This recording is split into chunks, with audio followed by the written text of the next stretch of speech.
जो विभिन्न बीमारियों में मुब्तला है, उन लोगों के लिए क्या प्रिकॉशन होना चाहिए अगर वो रोजा रखना चाहते हैं? शाम में ठंड पानी का शरबत यूज करते थे, इनमें क्या करना होगा, लेना ये सही है या गलत? इस्लाम बहुत आसान है। नमस्कार, मैं हूं अफसर कमाल और आप देख रहे हैं न्यूज टाइम्स। मुसलमानों का यानी इस्लाम धर्म का सबसे पवित्र महीना रमजान शुरू हो चुका है। तमाम मुसलमान आज अपना रोजा रख रहे हैं। आज इन सब मुद्दे पर कि रमजानुल मुबारक में जो पेशेंट है, जो विभिन्न बीमारियों से मुब्तला है, जो विभिन्न बीमारियों से मतलब इलाजरत है, वे लोग अगर रोजा रखना चाहते हैं तो उन्हें किन बातों का ध्यान करना पड़ेगा और किन बातों का प्रिकॉशन लेना पड़ेगा, इन सब तमाम मुद्दे पे बात करने के लिए हमारे साथ मौजूद है पूर्वी चंपारण जिले के पकड़ी दयाल स्थित मशहूर चिकित्सक डॉक्टर एम आलम, जो मुजफ्फरपुर एसके मेडिकल कॉलेज के वरिष्ठ चिकित्सक भी हैं। सर, न्यूज टाइम्स में बहुत बहुत स्वागत है आपका। Thank you. और आपका बहुत बहुत धन्यवाद जो आप यहाँ पे आए। इस शूद्र ही देहाती माने जाते हैं अभी तक पकड़ी दयाल को, तो आप हमसे मिलने आए और आपके पूरे दर्शक और पाठकों को बहुत बहुत धन्यवाद। सर, रमजान जो है इस्लाम धर्म का सबसे पवित्र महीना है और इसमें ये शुरू हो गया है। 30 दिन लगातार मुसलमानों को फास्टिंग करना है और अमूमन देखा जाता है कि ज्यादातर लोग डायबिटीज के पेशेंट है। हर एक आदमी के बाद दूसरा आदमी डायबिटीज के पेशेंट है, तो वे लोग और भी बाकी जो हार्ट जो कार्डियो के पेशेंट है, जो विभिन्न बीमारियों में मुब्तला है, उन लोगों के लिए क्या प्रिकॉशन होना चाहिए अगर वो रोजा रखना चाहते हैं? देखिए, सबसे बड़ी बात कि उनको रोजा रखने के लिए और जो उनकी बीमारी है वो कंट्रोल है तो कर सकते हैं, अगर अनकंट्रोल है तो मुश्किल है उनके लिए, उनको जान के खतरे मोलने के बराबर हो जाएगी। और खासकर जो डायबिटिक के पेशेंट है तो उनको डिहाइड्रेशन बहुत ज़्यादा नहीं आप ये कर सकते, झेल सकते हैं। तो और कंट्रोल है अगर ब्लड शुगर उनका, तो रहने के लिए रख सकते हैं अगर देखा जाए तो। नहीं तो जनरली ब्लड शुगर डिअरेंज हो जाता है बहुत ज़्यादा और किडनी फंक्शन भी गड़बड़ होने के चांसेस होते हैं उसमें। तो मेरे हिसाब से थोड़ा उन लोग के लिए काफ़ी टफ है कि 14 घंटा 16 घंटा फास्टिंग में रहना, डिहाइड्रेशन की वजह से और भी परेशानी बढ़ तो सकती ये कहना चाह रहे हैं कि जो डायबिटीज के पेशेंट है वो रोजा नहीं रखे तो बेहतर है?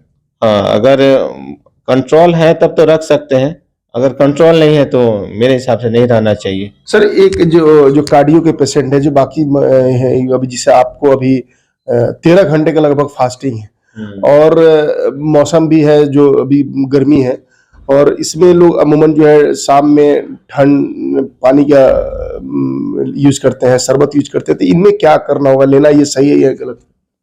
नहीं, अगर हाइपरटेंशन के पेशेंट हैं जिन जो ऑलरेडी मेडिसिन पे है और जो सुबह में सेहरी खाने वक्त हाइपरटेंशन की दवा खा लेते हैं, अगर डायबिटिक नहीं है तो हाइपरटेंशन वाले मरीज के लिए बहुत ज़्यादा इशू नहीं है। अगर बहुत ज़्यादा नहीं है, जैसे अब कार्डियक पेशेंट बहुत तरह के सिर्फ हाइपरटेंशन है, तो वो अगर कंट्रोल है तो वो रह सकते हैं, उसके लिए कोई बहुत बड़ा इशू नहीं है।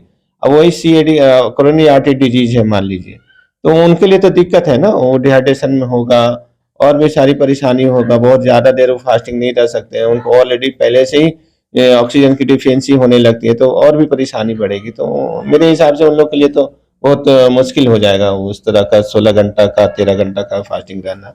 सर, जो जिनके पास नवजात बच्चे की जो माँ है, जिनके पास 5-6 महीने के बच्चे की माँ है, उनके अलावा जो और अब बाकी जो कार्डियो पेशेंट है या फिर कोई हार्ड वर्क करते हैं, जो हार्ड लेबर है, दिन भर उनकी वो वर्क करते हैं, मजदूर टाइप के लोग, उन लोगों के लिए क्या कहना?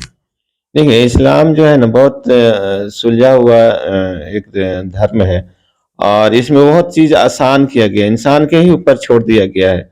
जैसे आपको नमाज माफ़ नहीं है, तो कैसे आप जिस हिसाब से जैसे आपको सहूलत हो आप पढ़ सकते हैं। इवन कि वज़ू अगर नहीं कर सकते, तयम्मुम का व्यवस्था है इस इस्लाम धर्म में।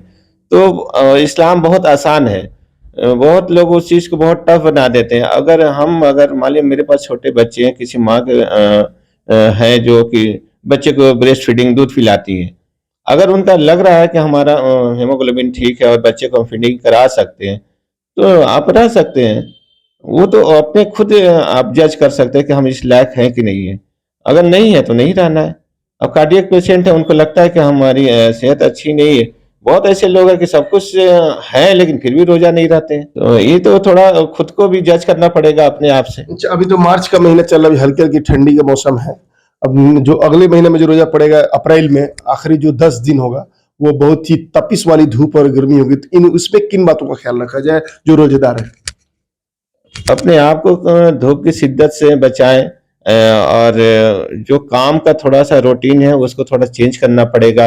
अगर मान लीजिए जो आदमी नौकरी करता है तो उसके लिए तो टाइम फिक्स है, और जो आदमी अपना काम है, अपना बिजनेस करता है, तो थोड़ा उस चीज को मेंटेन करे कि हमको इतना देर से इतना ये काम करना है। जो हार्ड वर्क है वो मॉर्निंग का फर्स्ट आवर में करके उनको खत्म किया जाए, और बाकी काम छोड़ सकते हैं, या धीरे धीरे स्लोली काम किया जा सकता है।